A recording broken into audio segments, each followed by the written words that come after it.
Yo un día descubrí que Jesús es el Cristo de Dios.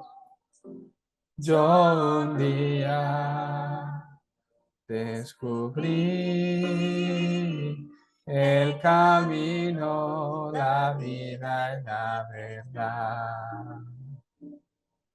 Siempre que yo creo que Él está en mí y yo estoy en Él. La oscuridad que me rodea, como las olas, se desvanece.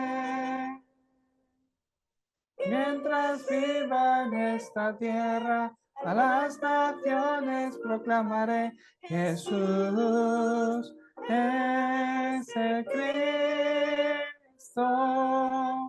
Hasta mi último suspiro, ante todos alabaré: Jesús el Cristo es. Yo un día descubrí que Jesús es el Cristo de Dios. Yo un día descubrí el camino, la vida y la verdad. Siempre que yo creo que Él está en mí y yo estoy en Él. La oscuridad que me rodea, como las olas, se desvanece. Mientras viva en esta tierra, a las naciones proclamaré: Jesús es el Cristo. Hasta mi último suspiro, ante todos alabaré: Jesús el Cristo es. Jesús el Cristo es. Jesús el Cristo es. Amén. Dios es espíritu y los que le adoran en espíritu y en verdad es necesario que le adoren. Vamos a alabar a Dios con el himno Señor mi Dios.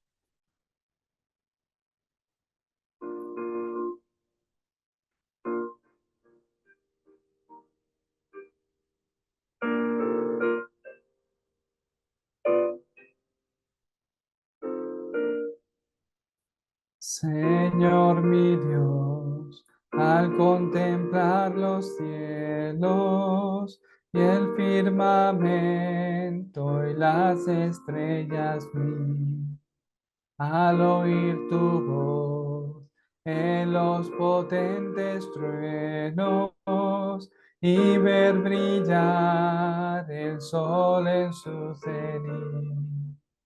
Mi corazón entona la canción. Cuán grande es Él. Mi corazón entona la canción.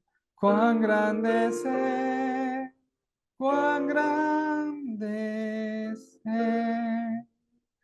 Al recorrer los montes y los valles y ver las bellas flores al pasar, al escuchar el canto de las aves y murmurar del claro manantial.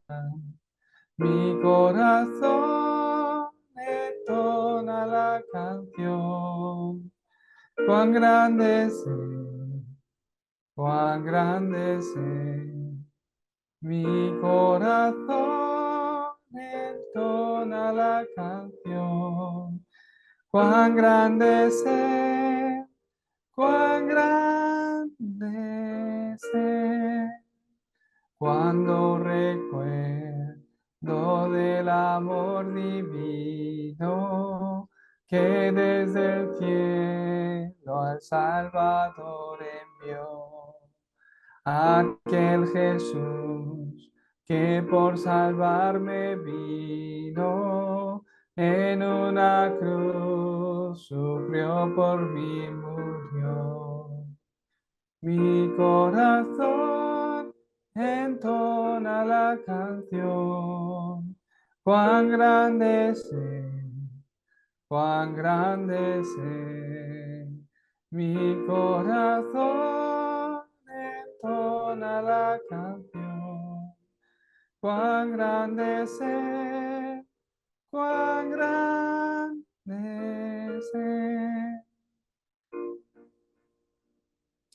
Me llame a su presencia, al dulce hogar, al cielo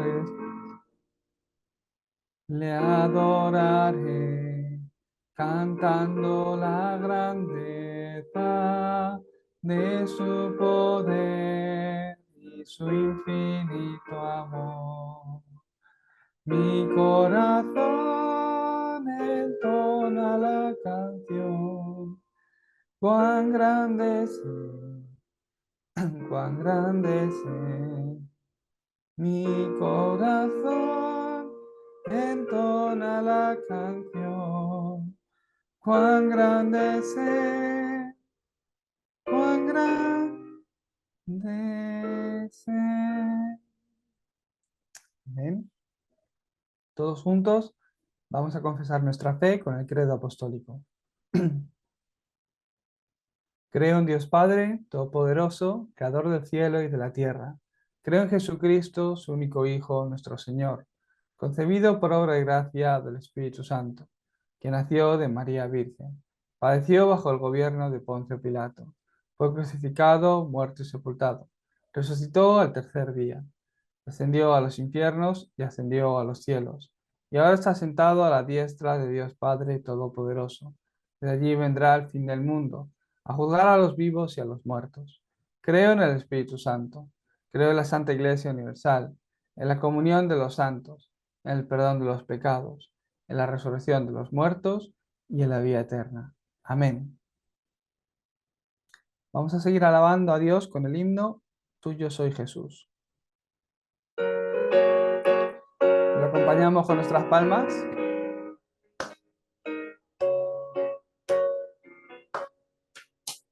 Tuyo soy Jesús, ya tu voz oí, cual mensaje de tu paz.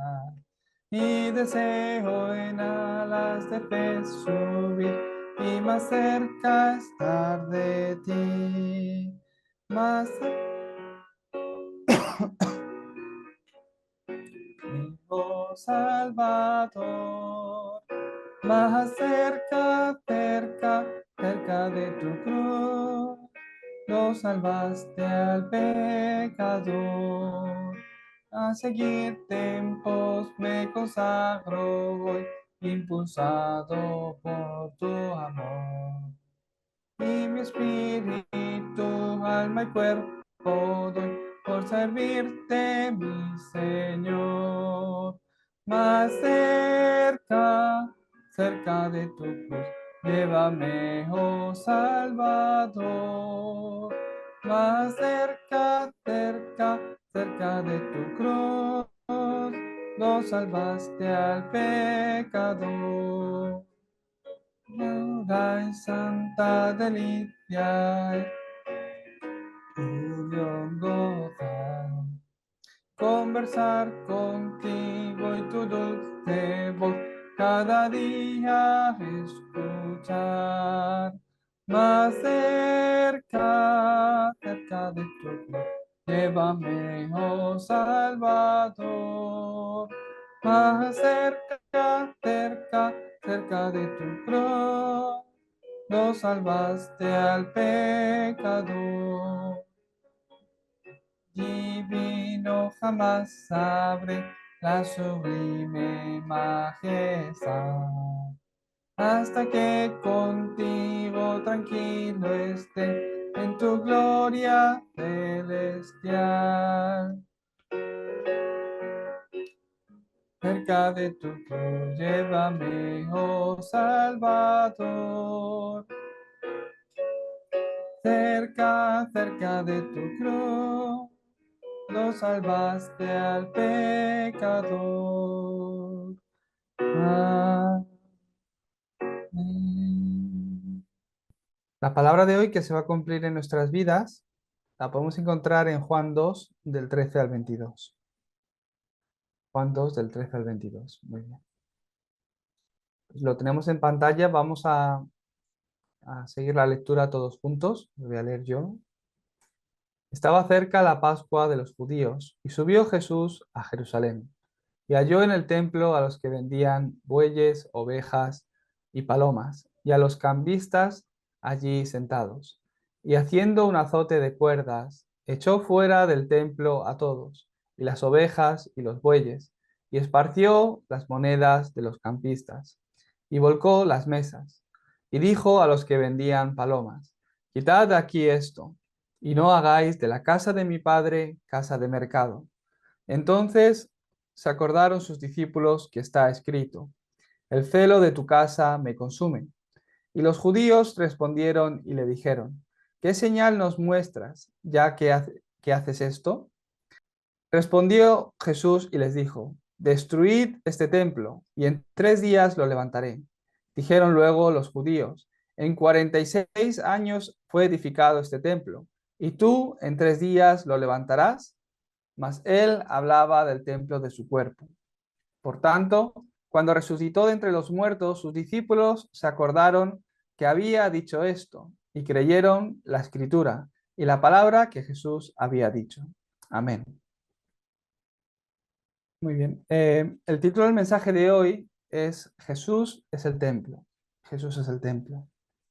Podemos ver cómo en estos versículos que hemos leído, pues Jesús está peleando en el templo con los judíos. De repente, al ver la situación, cómo estaban haciendo negocio, cómo habían convertido el templo de Dios en otra cosa que no era realmente para lo que es, eh, Jesús se enfada. Y hay un momento donde él empieza a pelear con los judíos. ¿Por qué Jesús se enfada? ¿Por qué de este arrebato y por qué tira las mesas como lo tiró y se enfada y empieza a pelear con los judíos? Es un poco el mensaje que hoy tenemos que entender. Eh, la razón más grande, o la mayor razón, es que Jesús es el dueño del templo. No solo que Jesús es el templo, sino que Jesús es el dueño del templo. Hace 2 semanas, cuando yo estuve predicando el mensaje aquí con vosotros, pues justo hablamos de lo que ocurre cuando Cristo se vuelve mi dueño. Ya vimos que Cristo, que Jesús, es mi dueño. Que Jesús sea mi dueño, siendo Jesús también el templo, ¿qué quiere decir? Que vosotros sois el templo. Primera de Corintios 3:16 habla de que somos el templo de Dios, el templo del Espíritu Santo. Pero Jesús es es el dueño de vuestras vidas, le hemos aceptado como dueño y Señor, Él es el dueño del templo, no solo del físico, en el lugar donde estaba en estas escrituras, sino también es el dueño de vuestras vidas. Tenemos que recordar esto en el mensaje de hoy. Entonces podemos ver en las escrituras cómo Jesús pues peleaba con los judíos en este tiempo. ¿Por qué Jesús peleaba? ¿Por qué Jesús de repente pegó un grito, se enfadó de esta forma? Tiene todo el derecho. ¿Por qué? Pues porque Él es el dueño. Porque Él es el dueño del templo. Y al ver que en el templo estaba ocurriendo algo que a Él no le gustaba, pues se enfadó de esa forma. Dios quien es Jesús, no tiene por qué cambiar su mensaje. El mensaje de la Biblia, el mensaje que la Biblia habla al hombre, a través del cual puede recibir salvación, la respuesta que Dios da al hombre es uno, que Jesús es el Cristo, que Jesús es la respuesta. Por mucho que la época evolucione, por mucho que las civilizaciones se desarrollen, por mucho que avancen los años y las tecnologías, por mucho que parezca que en el mundo hay una nueva ética o moral, el mensaje espiritual es el mismo. El mensaje de Dios para el hombre es el mismo. Y Dios no tiene que cambiar su palabra. El Evangelio no se actualiza, es eterno. Es la misma respuesta porque el problema es solo uno, es único. ¿Quién tiene que cambiar entonces? ¿Los judíos o Jesús? Había un gran conflicto en esta época, en ese momento. Los judíos vivían una vida de fe solo viendo lo físico. Jesús limpió el templo espiritualmente. Esa es la obra de Jesús, que Jesús viene a hacer a nuestras vidas.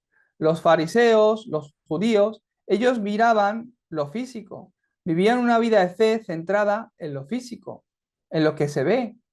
Pero Jesús estaba mirando lo espiritual, hasta el punto de que él dice, derrumbar este templo y en 3 días lo edificaré.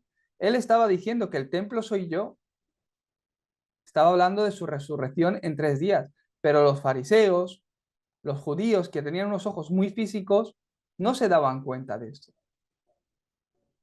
Cuando vemos en Hechos 3 cómo Pedro y Juan van en la hora de la oración al templo a orar, y en la puerta de la iglesia La Hermosa se encuentran al cojo, ahí en ese momento Pedro, lleno del Espíritu Santo, dice, lo que tengo te doy.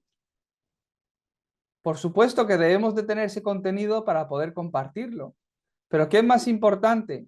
Yo veo que Pedro tenía los ojos para ver que lo que ese cojo necesitaba era Cristo, el nombre de Jesucristo. Ahí van a la oración, estaba sentado en la puerta de la iglesia y estaba lleno de religiosos.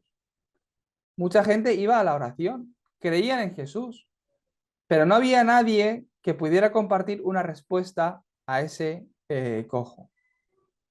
Jesús limpió el templo en ese momento, espiritualmente. Los judíos, ¿qué decían? ¿Y tú quién eres para hacer esto? No se dieron cuenta que Jesús es el dueño. Ellos dicen, yo soy el dueño. Esta es mi iglesia. Esta iglesia la hemos construido nosotros en 46 años. ¿Quién eres tú para venir aquí a tirar las mesas, a hacer el escándalo que has hecho? No le reconocían como el dueño. Nosotros vivimos nuestra vida de fe y creemos en Jesús. ¿En qué Jesús nosotros creemos? Lo vamos a ver un poco más adelante. ¿Es Jesús el dueño de nuestro templo? ¿Es Jesús el dueño de nuestra iglesia? ¿Es Jesús el dueño de mi vida? ¿Es Él el que me va guiando? Hoy tengo que preguntarme esta pregunta. ¿Por qué? He visto a mucha gente. He ido a México, también lo he visto en México. La gente cree en Jesucristo. Lo ha recibido como su dueño y Señor.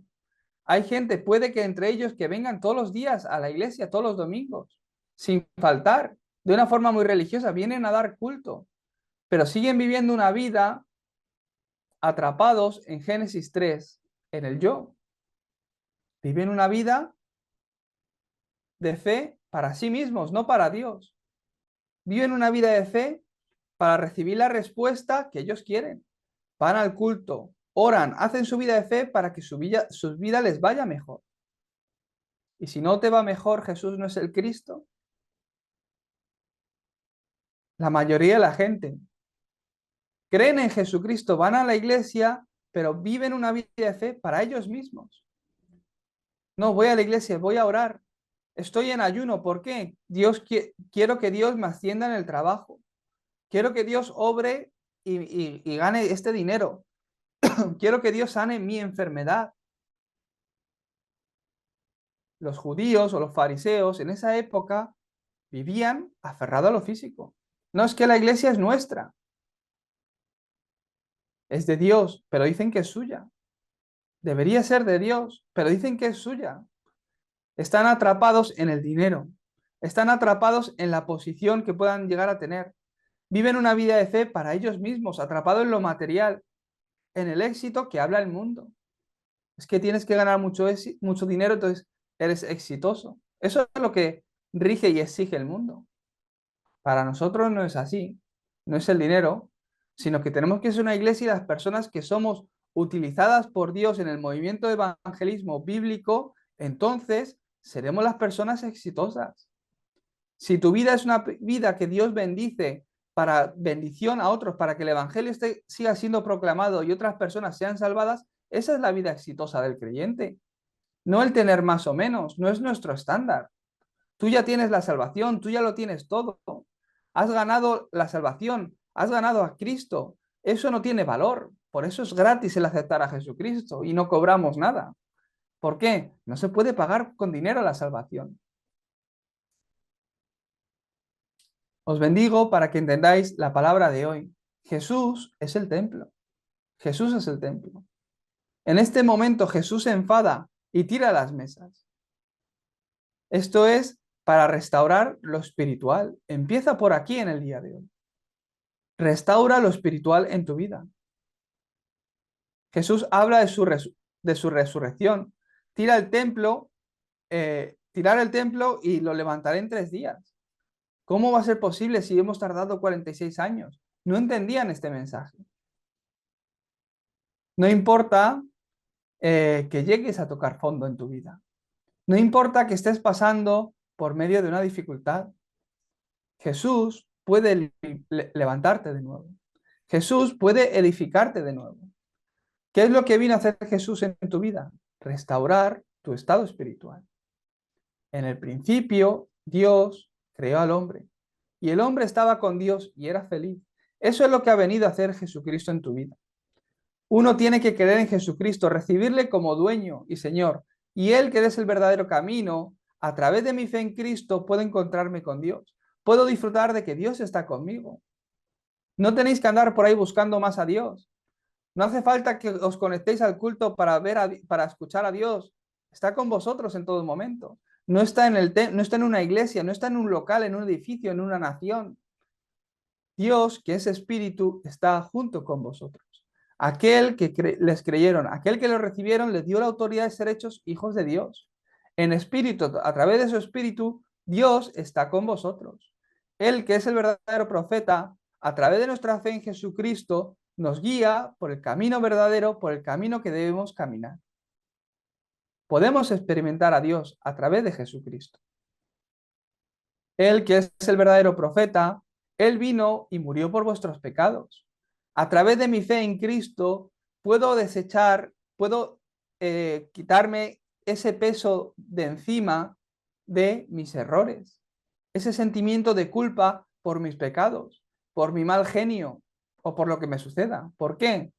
Él es el sacerdote. Él es el sacerdote que incluso hoy día me está sanando. Hoy día me está sanando.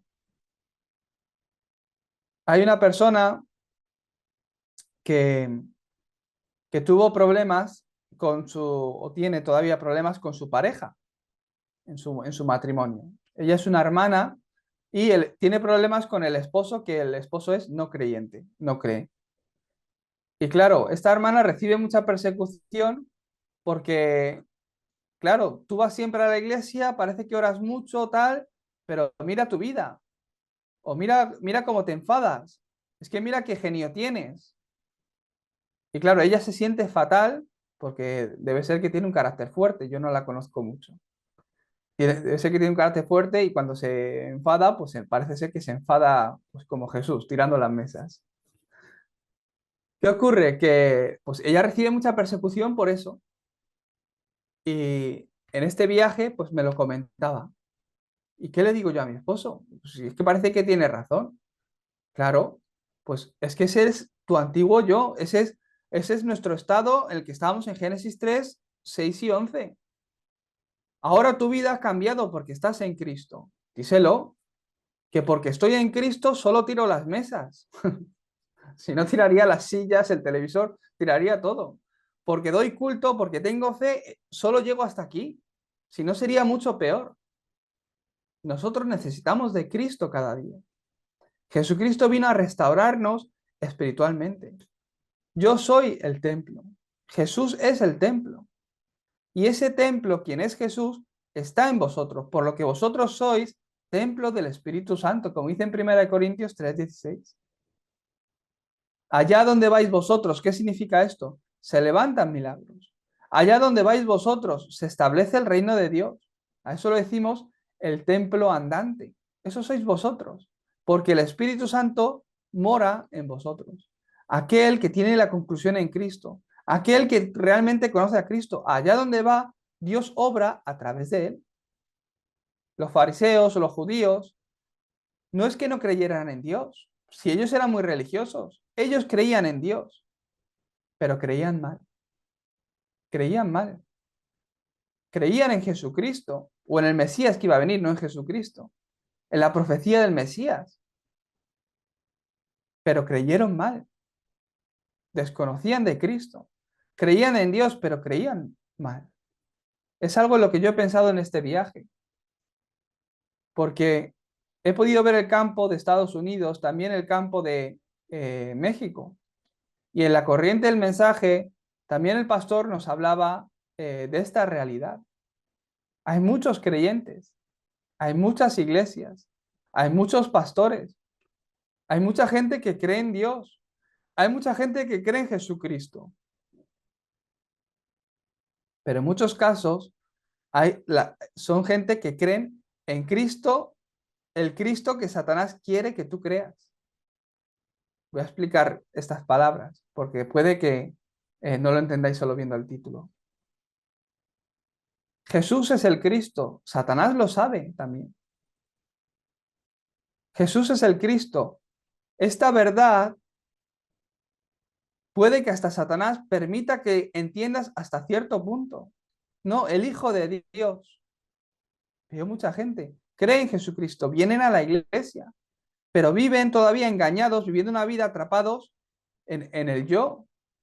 Creen en Jesucristo, pero no el Jesús que Dios te revela. Creen en el Jesús que Satanás te permite creer. No es en el Jesús que Dios te revela, sino a un Jesús que no le importa a Satanás que tú creas en él. Es a un Jesús a medias, vacío. Es un Jesús que no es tu respuesta, que es tu fe. Tú crees en él, pero no crees en Jesús. No crees realmente que él es la respuesta a la solución. Hablas con un católico, creen en el niño Jesús, el Hijo de Dios, que vino a morir por nuestros pecados. Ellos creen en Jesús. Pero con ese Jesús no puedes quebrantar la oscuridad. Con ese Jesús no puedes salvar a una persona. Con ese Jesús no podrás hacer la evangelización del mundo. Tienen a Jesús al mismo nivel que a otros santos, que a María. Hay mucha gente que vive ese tipo de fe. Satanás conoce a Cristo mejor que tú. Conozco a Jesucristo, pero puede que esté viviendo con lo que está grabado todavía en mí. Es verdad, Jesús es el Cristo. Puede que lo conozca, pero todavía estoy viviendo con lo que estaba enraizado en mí, con mi naturaleza antigua. Entonces, ¿qué ocurre? Que aunque vengas a la iglesia, si no has cambiado lo que está grabado en ti, no tendrás respuestas. Tampoco se levanta la obra a través de ti. Yo tengo que cambiar esto.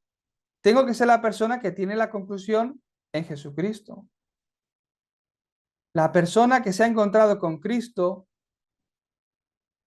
empezará a vivir bajo un horario que le viene a su vida. Realmente, si sois las personas que os habéis encontrado con Cristo, desde el momento que os encontrasteis con Cristo, Él está perfeccionando está perfeccionando vuestras vidas. En el momento que os encontrasteis con Cristo, Dios os estará guiando por un itinerario para el cumplimiento de su pacto. Por eso yo me tengo que aferrar a este pacto de Cristo. Y en el horario os vendrán las respuestas. ¿Qué es lo que ocurre? Jesucristo nos lo muestra. la vida de Jesús. Él estuvo 3 años con los discípulos. Él llamó a los discípulos y les dijo, venid en pos de mí y yo os haré pescadores de hombres. Jesucristo no abrió una suscripción para decir que se apunte el que quiera ser discípulo y que me siga. No, no. Él fue a buscarlos. Él los escogió. Igual que os ha escogido a todos vosotros.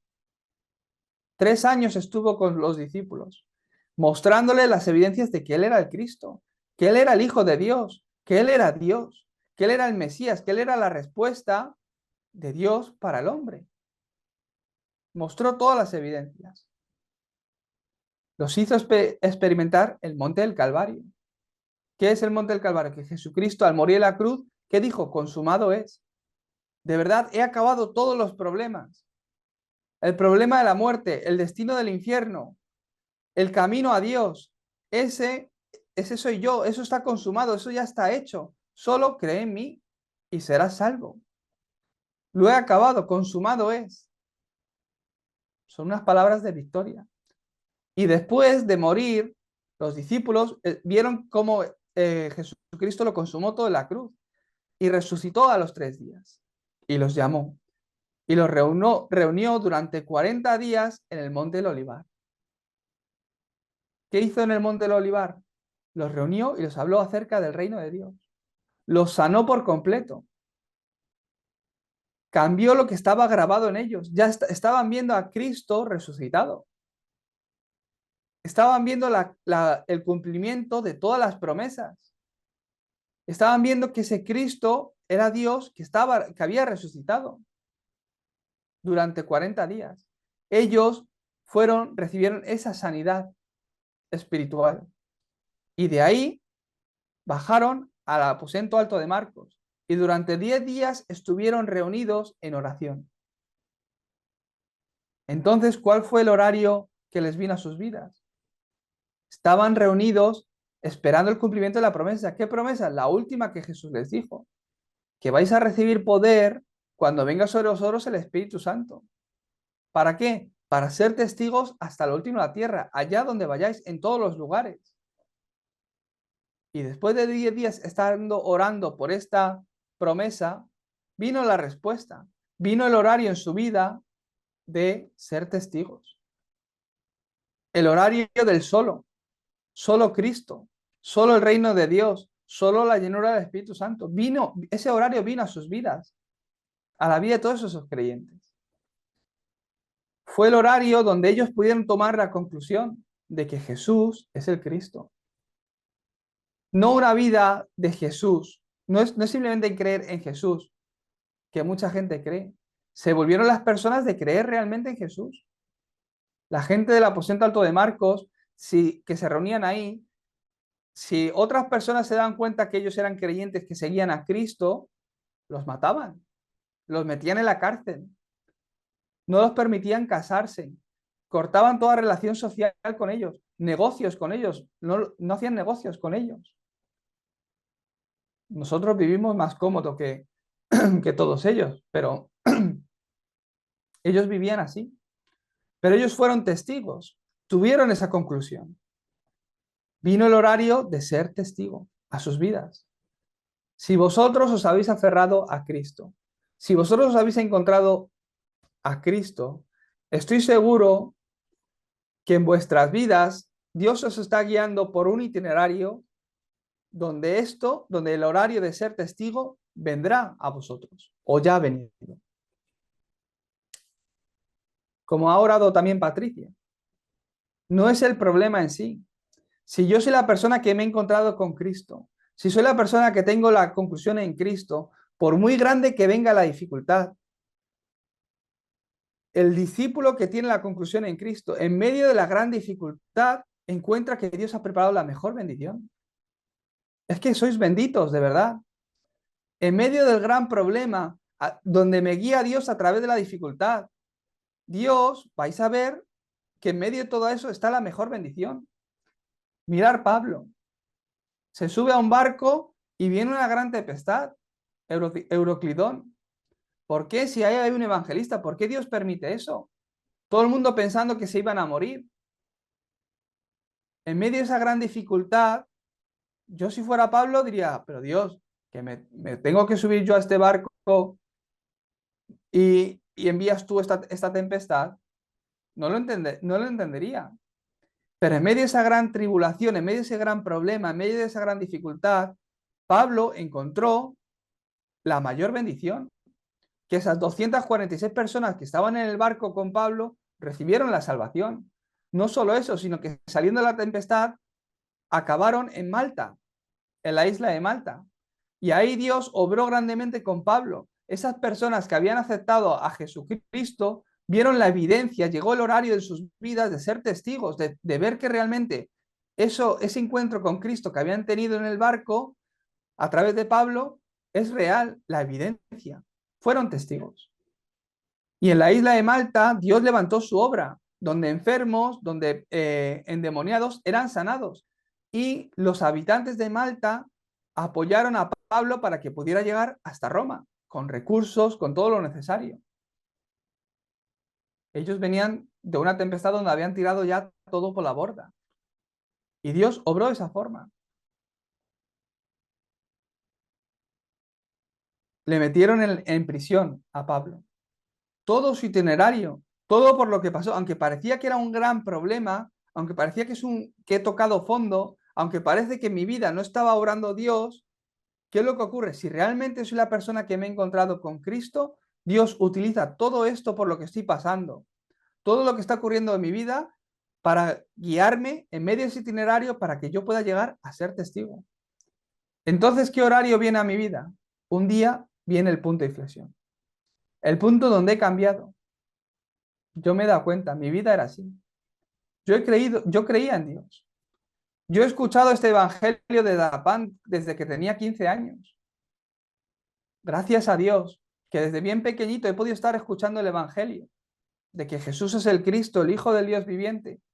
Pero incluso hoy día, yo me he dado cuenta en muchas ocasiones en mi vida, yo creo en Dios, creo en Cristo, hablo de Cristo, tengo claro el camino de salvación, pero en muchas ocasiones no creo que Dios esté obrando en mi situación. Hay muchos creyentes así. Creemos en Dios, pero no creemos que ese Dios vaya a obrar en medio de mi problema. Entonces tengo que hablar. Entonces tengo que pelear. Tengo que discutir.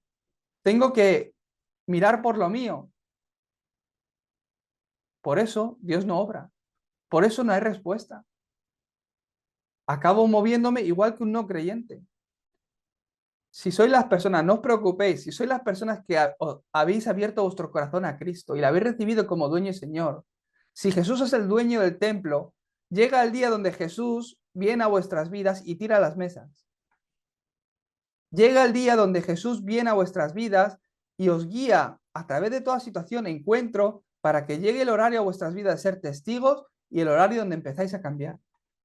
100% es así. ¿Por qué? Es la obra de Jesús. Es la obra de Jesús. Aquel que está bajo el plan de Dios. Dios le guía en medio de todas las circunstancias para que entren dentro de este horario. Vosotros sois esa iglesia. Estoy seguro, sois esas personas. Os bendigo para que realmente lo creáis. Sois las personas que Dios ha llamado para hacer la evangelización del mundo. Tenéis que creerlo. Entonces, en mi vida, Dios está obrando por la evangelización del mundo. En mi iglesia, en esta iglesia, Dios está obrando para la evangelización del mundo. Os bendigo para que lo podáis creer. He ido a México, como puse en el título de oración, y de forma especial a mí me comunicaron que venía el CEO y varias personas de Microsoft. Eh,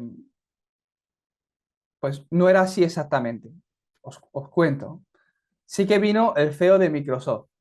Resulta que el CEO de Microsoft está conectado con el pastor que vive en el rancho en México donde tenemos las clases de la Universidad Remanentes, que este pastor está aferrándose muy bien al Evangelio y se está levantando mucha obra a través de él. Y resulta que este CEO de Microsoft, que vive en Seattle, es creyente y se conectó con este pastor. Entonces, al decirle que él tiene un rancho que está administrando en México, pues este CEO que es creyente habló con su iglesia para hacer un grupo que puedan venir a experimentar un poco el campo de México y pues desde su iglesia hacer un poco como las misiones, o lo que ellos llaman misiones. Ahora voy a hablar de eso. Pues le he podido conocer y a mi sorpresa resulta que es español. Y yo, vaya, un 1% de creyentes que hay en España y resulta que tú eres español. Nació en San Sebastián, pero sus padres son estadounidenses. Es en la época donde muchos misioneros estadounidenses vinieron a España y estuvieron haciendo las misiones en España. Y él nació aquí. Un hombre, no sé qué edad tendrá, pero vamos, 40 y algo. Ya tiene hijos bastante crecidos. Pero él nació en España, es español, ¿no? Y digo, bueno, pues nada, dile a tus padres que gracias a sus oraciones, que mira, se han levantado generaciones de pastores jóvenes como yo que estamos viajando por el mundo predicando que Jesús es el Cristo. Y el hombre se puso muy contento. Pues este hombre es CEO de Microsoft. Los padres ya se han jubilado, tienen 80 y algo de años y está viviendo con él en Seattle. ¿Qué ocurre? Que en esa región donde él vive, que también tiene su iglesia ahí, su esposa es la ministra o la pastora que pastorea, o una de ellas que pastorea ahí en esa iglesia.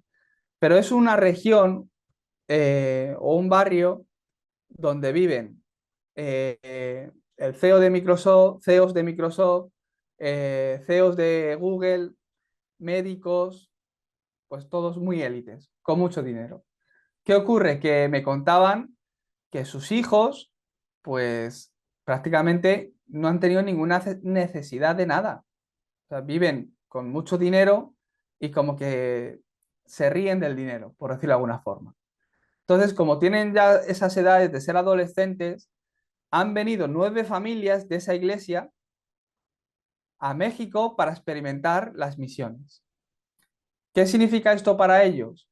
Pues traer ropa, venir, ir a visitar a un orfanato o ir a visitar a familias disfuncionales donde están recibiendo algún tipo de ayuda para ver un poco lo difícil que es vivir en el mundo. Claro, esos niños han crecido en familias muy bien posicionadas económicamente y no tienen ninguna dificultad. Y han venido a hacer las misiones de esa forma. ¿Qué es hacer las misiones? Pues limpiar el monte, traer ropa, ese tipo de cosas. Al escuchar estas palabras, claro, eh, mi corazón pues no está muy tranquilo, ¿no? ¿Por qué? La gente no necesita ropa. Puede que en cierto momento necesite ropa. Puede que venga bien una ayuda de que vengan a limpiar las calles o que vengan a hacer alguna obra social, que está bien. Pero lo que la gente necesita es la salvación. Necesitan a Cristo. Necesitan cambiar su estado espiritual. Y justo ahí en la frontera, en Tijuana, había unos misioneros que vinieron a nuestro entrenamiento. Y los misioneros, el esposo, es un matrimonio, y el esposo me contaba, ¿no? Que desde Estados Unidos, como es la frontera, vienen de muchas organizaciones, ONGs, incluso cristianas, que con el lema de las misiones vienen a Tijuana y dan cantidad de ropa, comida, etcétera. Que está bien. Pero él me contaba, yo vivo en Tijuana, yo sé cuál es la situación. Ahora mismo en Tijuana, donde está influenciada por el cártel, que hay un montón de drogas, que hay un montón de familias disfuncionales, que es decir, familias totalmente quebrantadas, familias donde los tíos violan a las sobrinas o donde el padre está violando a su hija continuamente. Y esta gente, con toda buena intención del mundo, claro, no los culpo, vienen y dan ropa y se van a padres que están violando a sus hijas. Esa es la situación del campo. Creen en Jesucristo, pero no tienen un contenido que sea respuesta a la vida del hombre. Pienso que es el Cristo que a Satanás no le importa que tú creas. La vida de fe que no le importa a Satanás que tú hagas. La devoción que a Satanás no le importa que tú hagas. ¿Por qué? Eso no va a solucionar el problema fundamental del hombre, que es uno. Es que solo es uno el problema del hombre, no es otro. Por eso os bendigo para que abráis vuestros ojos a ver ese campo. Lo que tengo te doy. Es que no voy a poder dar otra cosa que yo no tenga. Pedro dijo en el nombre de Jesucristo de Nazaret, levántate y anda. Tienes que saber qué es lo que el dueño quiere. Jesús es el dueño del templo. Jesús es el dueño de tu vida. ¿Qué es lo que Jesús quiere para ti? ¿Cuál es el deseo del Señor? El deseo del dueño, el deseo de tu dueño. Primero, la restauración espiritual. Creo en Dios, pero no creo que Dios vaya a obrar en mi circunstancia. Ese es nuestro estado espiritual. Dios quiere que tú cambies esto. ¿Por qué? Dios puede obrar en tu circunstancia. Dios quiere que tú creas en Él. Que tú creas en Él porque Él realmente puede obrar. Por eso realmente si sois las personas que os habéis encontrado con Cristo, aunque no veáis el final del túnel, está bien. Tener la certeza de que Dios os está guiando por ese itinerario, como hemos visto en el punto 2, para llegar a ese punto de inflexión en vuestra vida. ¿Por qué lo sé? Porque sois las personas que Dios ha escogido para hacer su plan. Porque sois las personas que estáis bajo el plan de Dios. ¿Qué más quiere Dios? La restauración, que restaures la fe verdadera en Él. ¿Qué más quiere Dios? Que a través de todas circunstancias seáis esos testigos para la evangelización del mundo. Os bendigo para que esta semana estéis meditando en esta palabra y que sobre todo estéis confesando, que sobre todo estéis confirmando que Jesús es el dueño del templo, es el dueño de vuestras vidas y que alineéis vuestra vida al deseo de Dios, que alineéis vuestra vida al deseo de Dios. Entonces vais a ver el punto de inflexión en vosotros. Vamos a orar. Dios Padre, te damos gracias por este día, gracias por la palabra que tú nos has dado en el día de hoy. Te pido, Señor, que esta palabra tal cual se esté cumpliendo en la vida de todos los creyentes hoy aquí reunidos. En el nombre de Jesucristo, oramos. Amén.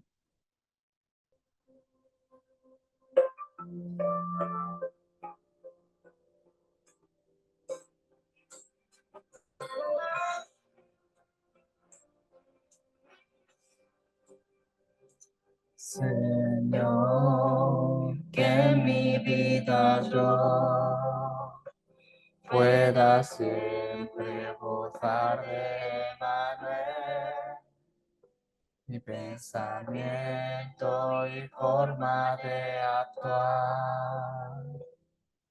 Haz que todo tuyo pueda ser, Señor, en mi vida, que camine como un discípulo,